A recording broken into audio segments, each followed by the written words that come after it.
Hi കൂട്ടുകാരെ, പുതിയൊരു വീഡിയോയിലേക്ക് എല്ലാവർക്കും സ്വാഗതം. അങ്ങനെ ഇനി ഒരുപാട് തവണ രഘുവിനോട് പറയുന്നുണ്ട് കേട്ടോ, ആമിയുടെ പിറകെ നടക്കണ്ട എന്ന് ദാസ് ഒത്തിരി തവണ പറയൂ കേട്ടോ. പക്ഷേ രഘുവിന് യാതൊരുവിധ സമാധാനം കിട്ടത്തില്ല കേട്ടോ. രഘു മനസ്സിൽ ചിന്തിക്കുന്ന ഇത് തന്നെ, താൻ കാരണം ആമി ഈ ഒരു അവസ്ഥയിലായി, താൻ കാരണം ആ പണം കൊടുക്കാത്തത് കൊണ്ട് തന്നെ ഇന്ന് ആമിക്ക് ഈ ഗതികേട് വന്നു എന്നുള്ള ആ ഒരു മനോവിഷമമൊക്കെയാണ് കേട്ടോ രഘുവിൻ്റെ ഉള്ളിൽ. അങ്ങനെ രഘു ആണെങ്കിലോ ആമിയുടെ പിറകെ വീണ്ടും പോവുകയാണ്. വീണ്ടും പോകുമ്പോൾ അമ്പിളിയാണെങ്കിലോ ഇപ്പുറത്ത് ചെറുതായി മനസ്സൊക്കെ മാറി രഘുവിൻ്റെ അടുത്തോട്ട് വരുന്ന ആ സമയം രഘു വീണ്ടും ആമിയുമായുള്ള ആ കൂടിക്കാഴ്ചയുണ്ടല്ലോ, അത് വീണ്ടും രഘു ആമിയുള്ള കൂടിക്കാഴ്ച അമ്പിളിക്ക് മുന്നിൽ വീണ്ടും കാണുകയാണ് കേട്ടോ. പിന്നീട് ഇവർ വീണ്ടും പ്രശ്നങ്ങളിലാവാണ്. അപ്പോൾ രഘുവിനെ മുന്നിൽ വെച്ചിട്ട് പറയുന്നുണ്ട്, നിങ്ങൾ ഒരിക്കലും ശരിയാവില്ല മനുഷ്യ, നിങ്ങളുടെ മനസ്സിൽ ഇവൾക്കാണെങ്കിലോ എൻ്റെ ഭർത്താവിനെ തട്ടിയെടുക്കുക എന്നുള്ളത് മാത്രമേ ഉള്ളൂ എന്നൊക്കെ പറഞ്ഞിട്ട് ആമിയും കൂടി പരസ്യമായിട്ട് അപമാനിക്കുകയാണ് കേട്ടോ. അപ്പോൾ ഈ സമയം രഘു പരസ്യമായി ആമിയെ അപമാനിക്കുമ്പോൾ ഒരിക്കലും താങ്ങാനാവാത്ത അത്രയും വലിയൊരു വിഷമം തന്നെ ഇപ്പുറത്ത് ആമിക്കുള്ളിൽ വരികയാണ് കേട്ടോ. അപ്പോൾ ആമി പറയാണ്, നിങ്ങളോട് എത്ര തവണ ഞാൻ പറഞ്ഞു, നിങ്ങളൊരു കുടുംബമായി ജീവിക്കുന്ന ഒരു വ്യക്തിയാണ്. ആ സമയം നിങ്ങൾ എന്നിലോട്ട് വരുമ്പോൾ, നിങ്ങളുടെ ഭാര്യയ്ക്ക് ഇഷ്ടമില്ലാത്ത ഈ പ്രവൃത്തി ചെയ്യുമ്പോൾ നിങ്ങളുടെ കുടുംബജീവിതമാണ് തകരുന്നത്, മാത്രമല്ല എനിക്ക് പേരുദോഷവുമാണ് വരുന്നത്. അപ്പോൾ അതുകൊണ്ട് ഞാൻ ഒരു തെറ്റും ചെയ്യാത്ത എന്നെ നിങ്ങൾ വീണ്ടും വീണ്ടും കാണാൻ വരരുതെന്ന് എത്ര തവണ നിങ്ങളോട് ഞാൻ പറഞ്ഞു എന്നൊക്കെ ആമി പറഞ്ഞ് ചൂടാവുന്നുണ്ട് കേട്ടോ. ഇതേ സമയം രഘു പറയാണ്, അവളെന്തോ പറഞ്ഞോട്ടെ എന്നല്ല, ഞാനിപ്പോൾ നാളെ എൻ്റെ ആദ്യമാണ് ഇങ്ങനെയൊക്കെ ചെയ്യുന്നതെങ്കിൽ തീർച്ചയായും ഞാൻ ഇതേ രീതിയിൽ തന്നെ ആയിരിക്കും പ്രതികരിക്കുക. അപ്പം നിങ്ങൾ ചെയ്യുന്നത് തെറ്റാണ്, ഇനി നിങ്ങൾ എൻ്റെ പിറകെ വന്നാൽ ഞാൻ പിന്നീട് ജീവിക്കില്ല, ഞാൻ മരിക്കത്തേ ഉള്ളൂ എന്നൊക്കെ രഘുവിനോട് പറയാണ് കേട്ടോ. ഇതേ സമയം അമ്പിളി വീട്ടിലോട്ട് ചെല്ലാണ്. അപ്പോൾ അമ്പിളി വീണ്ടും രഘുവിൻ്റെ അടുത്തോട്ട് പോയിരിക്കുകയാണ്. രഘുവിനോട് തെറ്റുകൾ ഏറ്റുപറഞ്ഞ് രഘുവിനെ തിരികെ കൊണ്ടുവരാനുള്ള ആ ഒരു ശ്രമം മാഷും ശരിയൊക്കെ ഒരുപാട് ശ്രമിച്ചിട്ടാണ് അമ്പിളി അങ്ങോട്ടേക്ക് പോകുന്നത് കേട്ടോ. അപ്പോൾ അമ്പിളി തിരികെ വരുമ്പോൾ പൊട്ടിത്തെറിച്ചും കൊണ്ട് കരഞ്ഞും കൊണ്ട് അമ്പിളി വരുന്നത്. അപ്പം മാഷി ചോദിക്കുക, എന്താണെന്ന് പറയണേ. എടി ചീരു, നീയൊക്കെ പറഞ്ഞത് കൊണ്ടല്ലേ, അച്ഛൻ പറഞ്ഞത് കൊണ്ടല്ലേ ആ മനുഷ്യൻ്റെ അടുത്തോട്ട് വീണ്ടും വീണ്ടും ഞാൻ പോകുന്നത്. വീണ്ടും വീണ്ടും പോകുമ്പോൾ തെറ്റ് ചെയ്തതിന് പുറകെ അയാൾ വീണ്ടും വീണ്ടും തെറ്റുകൾ വീണ്ടും വീണ്ടും ചെയ്യാണ്. അയാൾക്ക് ഒരിക്കലും ഒരു കുറ്റബോധമില്ല, അയാളിലൊരു ചിന്ത പോലും ഇല്ല, അയാൾ ചെയ്യുന്നത് തെറ്റാണ്, ഞാൻ ഒരിക്കലും ചെയ്യാൻ പാടില്ലാത്ത കാര്യമാണ് ഞാൻ ഈ ചെയ്യുന്നത് എന്നൊരു തോന്നൽ അയാളിലില്ല. അയാൾ ചെയ്തത് തന്നെ വീണ്ടും വീണ്ടും ചെയ്തുകൊണ്ടിരിക്കുന്നത്. എൻ്റെ മാനസികാവസ്ഥ അയാൾ ചിന്തിക്കുന്നില്ല, ഞാൻ അനുഭവിക്കുന്ന വേദന അയാൾ മനസ്സിലാക്കുന്നില്ല.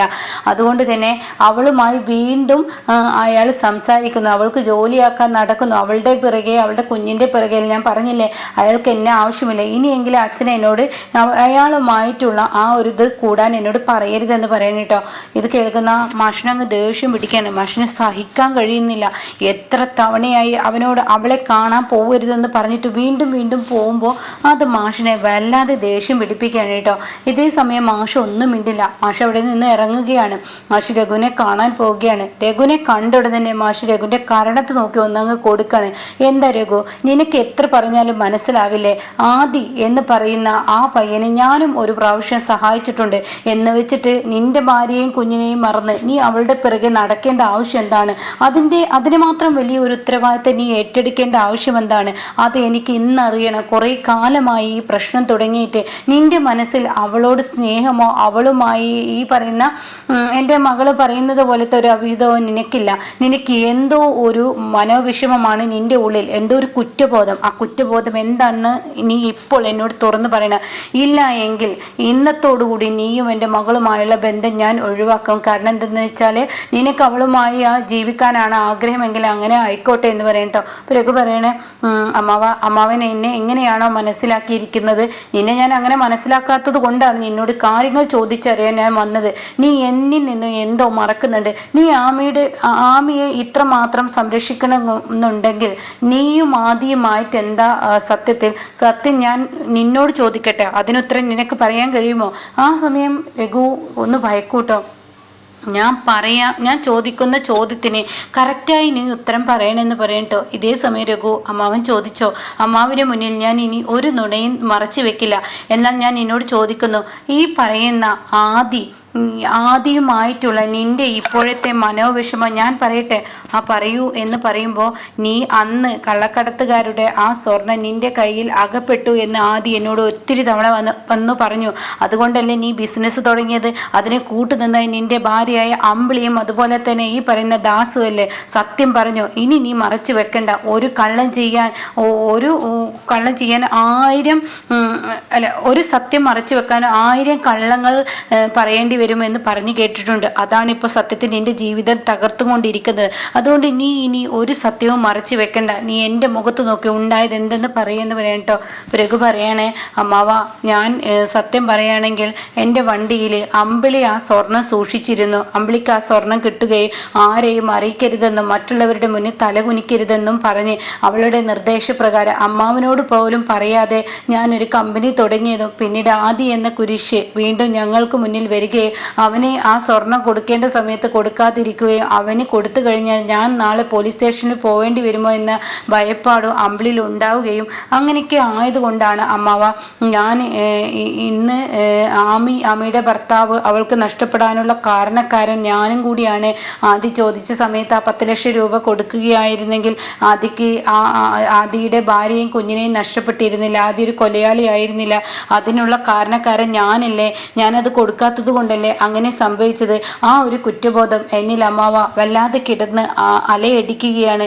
ഈ സമയം ഞാൻ എങ്ങനെ ആമിയെ ഉപേക്ഷിക്കുമെന്ന് പറയണിട്ടോ. ഇത് കേൾക്കുന്നതിനോടുകൂടി രഘുവിനോട് ഒരക്ഷരം മിണ്ടാതെ അവിടെ നിന്നും ഇറങ്ങുകയാണ്. അതായത് മാഷ് അവിടെ നിന്നും അമ്പിളിയുടെ അടുത്തോട്ട് ഇറങ്ങുകയാണ് കേട്ടോ. ഇതേ സമയം രഘു ആണെങ്കിലോ ഒന്ന് നിശബ്ദമായി പോവുകയാണ്. ഈശ്വരൻ, ഞാനിപ്പോൾ എന്താ ചെയ്തത്? എല്ലാം തുറന്നു പറഞ്ഞല്ലോ എന്നുള്ള ആ ഒരു ലെവലിൽ ഇരിക്കുകയാണ്.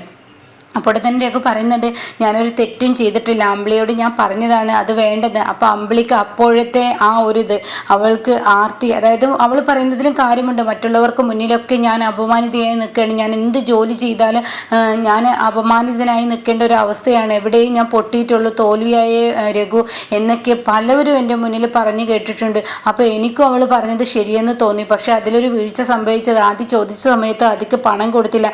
അതുകൊണ്ട് തന്നെ ആദിയുടെ കുടുംബത്ത് ആദിയുടെ ഭാര്യ കുഞ്ഞും ആദിക്ക് നഷ്ടപ്പെട്ടു. ആദ്യം ഒരു കൊലപാതകിയായി. അതുകൊണ്ട് എന്നൊക്കെ ഇങ്ങനെ പറഞ്ഞ് കരയുന്നുണ്ട് കേട്ടോ. അതേസമയം മാഷ് തൻ്റെ വീട്ടിലോട്ട് തിരികെ ചെല്ലാണ്. മാഷാണെങ്കിലും വരുന്നത് ഭയങ്കര ഗൗരവത്തോടു കൂടിയാണ് കേട്ടോ. മോളെ ചീരു, എനിക്കൊരു ഗ്ലാസ് വെള്ളം എടുക്കുകയെന്ന് പറയാം കേട്ടോ. ഇതേ സമയം ആ വെള്ളം അങ്ങ് കുടിക്കാൻ ഒരുങ്ങുമ്പോൾ അമ്പിളി വന്ന് ചോദിക്കാണ്, അച്ഛാ, ഇപ്പോഴും രഘുവേട്ടൻ്റെ വാക്കുകൾ അച്ഛൻ വിശ്വസിച്ചാണോ ഇങ്ങോട്ടേക്ക് വന്നിരിക്കുന്നത്? അയാൾ മിടുക്കനാണ്, അയാൾക്ക് എല്ലാവരെയും വാക്കുകൾ കൊണ്ട് മാറ്റിയെടുക്കാനുള്ള കഴിവുണ്ട്. എന്നാൽ ഈ അമ്പിളി എടുത്തുചട്ടക്കാരിയാണ്. തന്നിക്കെന്നെ അമ്പിളി ആരും വിശ്വസിക്കില്ല. അമ്പിളിയല്ലേ എപ്പോഴും തെറ്റ് ചെന്ന് അയാൾ മാന്യനായി ഇപ്പോഴും അച്ഛൻ്റെ മുന്നിൽ അഭിനയിച്ചിട്ടുണ്ടാവില്ലേ എന്ന് പറയുമ്പോൾ മാഷ് ആ ഗ്ലാസ് എടുത്ത് ഒരൊറ്റ അങ്ങ് അപ്പുറത്തോട്ട് എറിയാണ് കേട്ടോ. ഇത് കാണുന്ന അമ്പിളി അങ്ങ് ഭയന്ന് പോവാണ്. എടി അമ്പിളി, നീ എന്നെ കൊണ്ട് കൂടുതലായിട്ടൊന്നും പറയിപ്പിക്കണ്ട. രഘു ഇന്ന് ഈ അവസ്ഥയിൽ എത്താനുള്ള കാരണക്കാരി ആരാടി? അത് കേട്ടോടെ തന്നെ അമ്പിളി ഒന്ന് സ്റ്റെക്കായി പോവാണ് കേട്ടോ. ചിരുവിന് പെട്ടെന്ന് തലക്ക് ഷോക്കടിച്ചതുപോലെ അത് മനസ്സിലാവുകയാണ്. അച്ഛാ, നീ മിണ്ടരുത് ചിരു, നീ മിണ്ടാതിരിക്കുക. ഇവളോട് ചോദിക്കുന്ന ചോദ്യത്തിന് ഇവള് മറുപടി പറയട്ടെ. രഘു ഇന്ന് ഈ അവസ്ഥയിലോട്ട് എത്താൻ കാരണക്കാരി ആരാടി?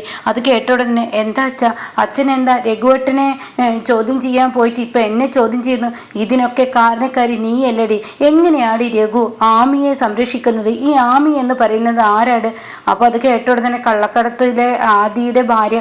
ഈ ആദിയുടെ ഭാര്യയെ രഘു സംരക്ഷിക്കുന്നത് എന്തിനാടി? അത് നീ പറയടി. നീ എന്താടി എൻ്റെ മുന്നിൽ ഒന്നും മിണ്ടാതെ നിൽക്കുന്നത്? നീയല്ലേ ഈ പ്രശ്നങ്ങളെല്ലാം തുടങ്ങി വെച്ചത്? സുശീലയെ പോലെയുള്ള ആർത്തിയാണ് നിന്നിൽ ഉണ്ടാക്കിയത്. നീ ഒരുപാട് കാലം എന്നെയിട്ട് കഷ്ടപ്പെടുത്തില്ലേ? ഈ വീടിൻ്റെ പാതി ഷെയർ നിനക്ക് തരണമെന്ന് പറഞ്ഞ് ഞാൻ എഴുതി വെച്ച് തന്നില്ലേ? എന്നിട്ടും നീ അത് പോരാഞ്ഞിട്ട് രഘുവിനെ പിന്നീട് ഒരു കുഴിയിൽ കൊണ്ടുയിട്ടിട്ട് പാതി വഴിയിൽ അവനെ ഉപേക്ഷിച്ച് പോയോളല്ലടി നീ പോലീസ് പിടിക്കുമെന്ന് പറഞ്ഞിട്ട് ആമിക്ക് കിട്ടേണ്ട, അതായത് ആമി സത്യങ്ങൾ അറിഞ്ഞു കഴിഞ്ഞാൽ നിന്റെ ഭർത്താവിനെയും നിന്നെയും അവൾ ഇന്ന് ജയിലിലിടും. അത് നീ മറന്നോ? അതൊക്കെ ചോദിക്കുമ്പോൾ ഒരു നിമിഷത്തേക്ക് അമ്പിളി ഒന്ന് സ്റ്റെക്കായി പോവാണ് കേട്ടോ. അമ്പിളിയോട് ചോദിക്കാണ്, നീ അന്ന് ആദിയുടെ സ്വർണം അവൻ വണ്ടിയിൽ ഒളിപ്പിച്ച് വെച്ചിരിക്കുന്ന ആ സ്വർണം രഘുവിന് ഒരു സമ്മതം മൂളുകയോ അല്ലെങ്കിൽ ഞാൻ ചോദിച്ചപ്പോൾ അതിന് ഉത്തരം പറയുകയോ ചെയ്ത് അവന് കൊടുക്കേണ്ടത് കൊടുക്കുകയായിരുന്നെങ്കിൽ ഇന്നിപ്പോൾ ആമിയെ ഒറ്റപ്പെട്ടു, ആമിയും കുഞ്ഞും വഴിയാധാരമായി എന്ന കുറ്റബോധം രഘുവിന് ഉണ്ടായിരുന്നടി. അത് നീ കാരണമല്ലേ ഉണ്ടായത്. അതുകൊണ്ട് ഇനി നീ നിൽക്കണ്ട. ഇത്രയും ദുഷ്ട മനസ്സുള്ള നീ ഇനി എൻ്റെ വീട്ടിൽ നിൽക്കണ്ട. നീ എന്ന് രഘുവിനെ സ്വീകരിക്കുന്നോ അന്ന് നീ എന്നിലോട്ട് വന്നാൽ മതി എന്ന് പറഞ്ഞിട്ട് അമ്പിളി അവിടെ നിന്ന് ഇറക്കി വിടുമ്പോൾ ചിരി ചോദിക്കണം, അച്ഛൻ എന്തേ ചെയ്യുന്നത്?